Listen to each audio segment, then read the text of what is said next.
l'Afrique risquera de vivre un ouragan de famine dans les mois à venir.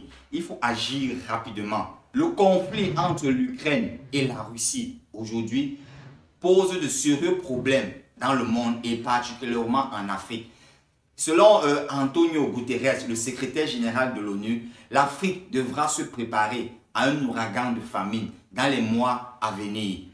Sachez déjà que l'Ukraine et la Russie sont deux géants agricoles mondiaux.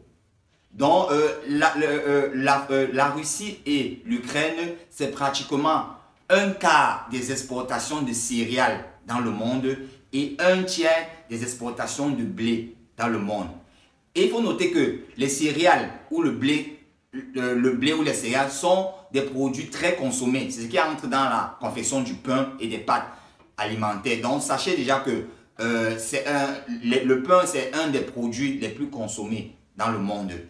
Et l'Afrique risquera de vivre un ouragan de famine. Pourquoi? Déjà, la plupart des importations en termes de céréales ou de blé se font du côté de l'Ukraine ou de la Russie.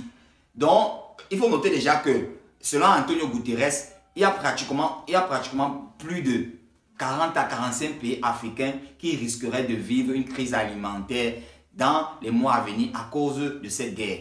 Puisque, durant cette guerre, l'Ukraine, qui exportait beaucoup de ses produits céréaliers ou bien des produits de blé du côté de l'Afrique, aujourd'hui ne peut plus le faire à cause des combats qui se fait à cause de la guerre qui se passe en Ukraine. Et maintenant la Russie aussi, qui est sujette à des sanctions internationales aujourd'hui, a limité ses exportations vers autres pays. Et cela va handicaper l'Afrique, puisque il faut noter que plus de 50 ou 60% des importations en céréales ou en blé se faisaient du côté de ces deux pays.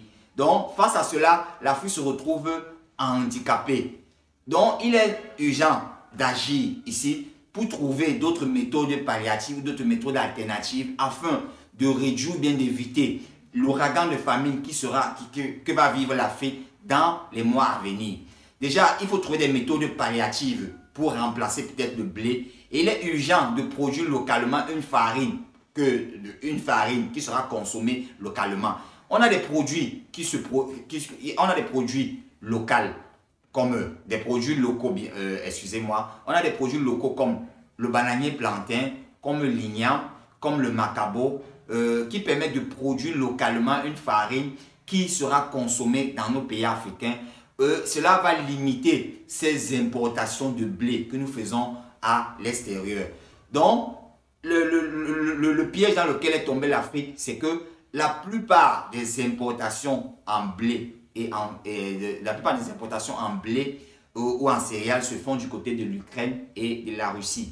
Et cela va nous poser de sérieux problèmes puisque ces importations sont déjà, ces exportations de ces pays pour l'Afrique sont déjà limitées. Donc, il faut rapidement trouver des méthodes palliatives, des méthodes alternatives. Et maintenant aussi, il faut noter que la Russie est parmi les meilleurs producteurs. La Russie est parmi les fournisseurs de gaz naturel. Et sachez que le gaz naturel est un élément indispensable qui entre dans la production des engrais, beaucoup plus des engrais azotés. Généralement l'urée pour ceux qui font de l'agriculture. Et sachez que l'urée est un engrais indispensable à l'agriculture parce que c'est un engrais qui permet le bon développement des plantes. Et suite à ça, l'Ukraine, la Russie ne pouvant plus exporter son gaz suite à des sanctions. Et notez aussi que la Russie aussi est parmi les meilleurs, est le premier producteur d'engrais azotés. Donc, avec la limite des exportations de la Russie, l'Afrique va en souffrir énormément dans son agriculture, ce qui pourra avoir des impacts au niveau alimentaire, ce qui pourra causer même des crises alimentaires. Donc, c'est pour ça que vous allez constater aujourd'hui en Afrique, on a une flambée des prix au niveau de la farine, au niveau du pain, au niveau de la pâtisserie. On a une flambée, on a une très hausse des prix au niveau des engrais. Vous allez noter que pour ceux qui font l'agriculture, vous allez voir que l'urée, qui est l'engrais azoté par excellence, qu'on utilise généralement pour nos plantations, l'urée est quitté de pratiquement 18 000. Aujourd'hui, on est à 42 000 francs, un sac de 50 kg. Si en l'espace de quelques mois, déjà, il y avait déjà une flambée des prix déjà due au coronavirus. Maintenant, voilà aujourd'hui que ce conflit entre l'Ukraine et la Russie contribue encore à hausser davantage les prix. Donc aujourd'hui, on passe de l'urée de 18 000 francs CFA à près de 42 000 francs CFA en l'espace de quelques mois. Ceci va poser un problème sérieux pour l'agriculture en Afrique. Et on aura des hausses de prix. Peut-être même des gens prédisent même qu'on risquera encore, comme en 2008, d'avoir encore des émeutes de la faim. Bon, on n'en est pas là. Et il faudra qu'on fasse tout pour il faudra faire tout pour pouvoir prévenir ces émeutes de la faim qu'on a vécues en 2008. Donc, l'Afrique aujourd'hui, ce sont des signes qui montrent que l'Afrique aujourd'hui devra se prendre en charge, ne devra plus compter sur des importations qui viennent de l'extérieur.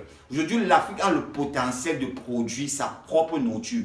On a un potentiel agricole immense et énorme qui permet à l'Afrique non seulement de produire pour nourrir sa population et aussi de produire pour ravitailler même le monde. L'Afrique aujourd'hui peut être un géant, un grenier agricole qui peut approvisionner non seulement le continent africain et peut aussi approvisionner le monde. Donc aujourd'hui, il faut agir urgemment et que ces signes nous montrent aujourd'hui que l'Afrique doit se prendre en charge, l'Afrique doit limiter ses importations, l'Afrique doit être autonome parce que ce potentiel agricole nous permet de produire localement, de nourrir l'Afrique et de nourrir le monde entier. Donc, à très bientôt dans une prochaine vidéo. C'était pour Dagro Consulting. Ciao.